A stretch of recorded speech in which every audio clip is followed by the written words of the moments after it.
Hello my dear friends! So welcome back to Nonalicious Cooking. It's almost the holiday season. So for today, I'm gonna show you how to cook my very creamy and cheesy lasagna.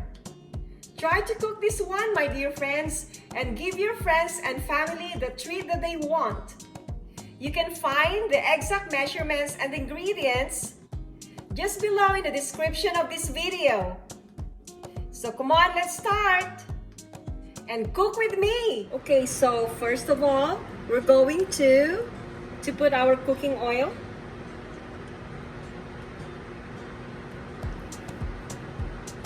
Saute our onions. Okay, next is minced garlic.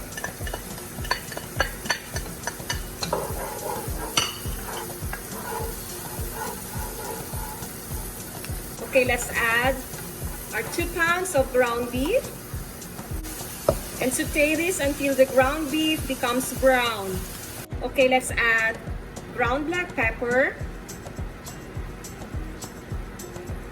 and 1 teaspoon of Italian seasoning. Also add 1 teaspoon of dried basil leaves. Okay, let's also add around 3 teaspoons of sugar.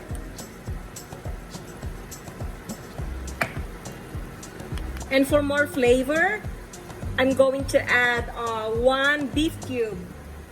Okay, season it with salt and according to your taste. Okay, time to add now our tomato sauce.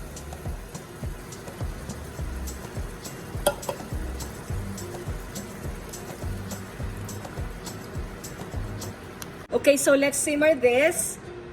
Okay, let's add 1 cup of cheese. Grated cheese.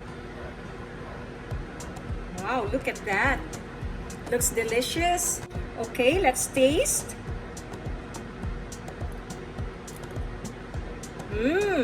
So yummy. So our red sauce is now ready. Let's do our white sauce. First, we're going to melt our butter. Let's say around 1/4 cup. Okay, so just stir this until the butter melts. And then let's add our flour. And just mix this under low fire. Okay, let's add in our Nestle cream.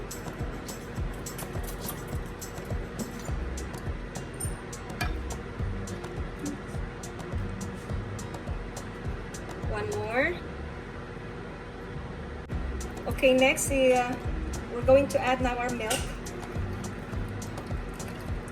And just stir everything in a low fire.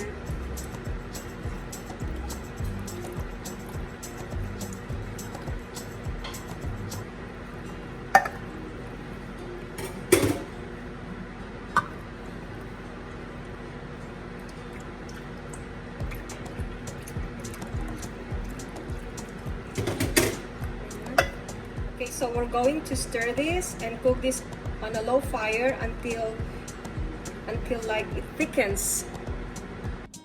Okay, so our sauce is starting now to get thick. Let's add in our grated cheese and just continue stirring. And at this point, we can also add, season this with a ground black pepper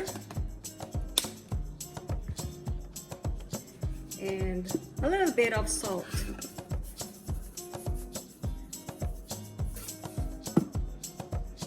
Continue stirring.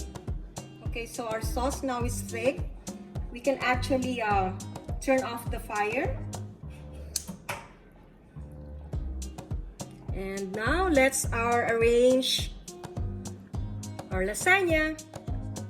Okay, so first we're going to layer our baking dish with our red sauce so that our pasta will not stick onto the baking dish. And next, arrange the lasagna pasta.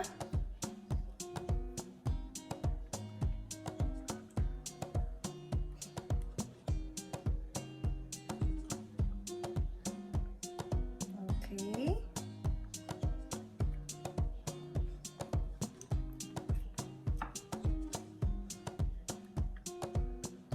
one more.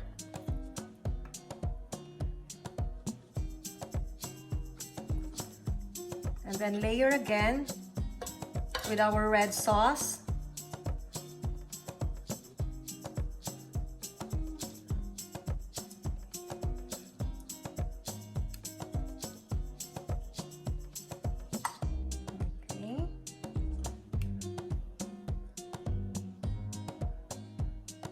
Okay, next, sour white sauce.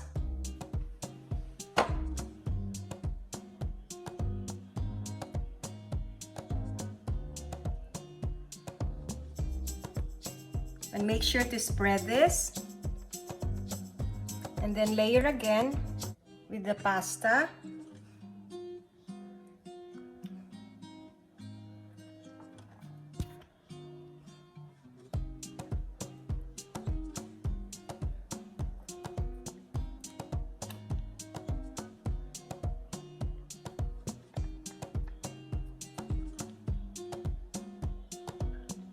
And do the same thing.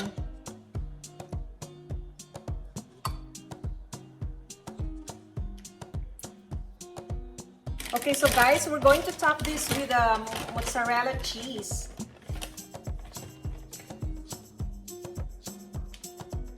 I love a lot of cheese. Okay, so our lasagna is now ready to bake. Come on. Okay, so we're going to bake this around 45 minutes in 375 degrees. Guys, this is now our lasagna, our creamy and cheesy lasagna. Okay, so let's taste it.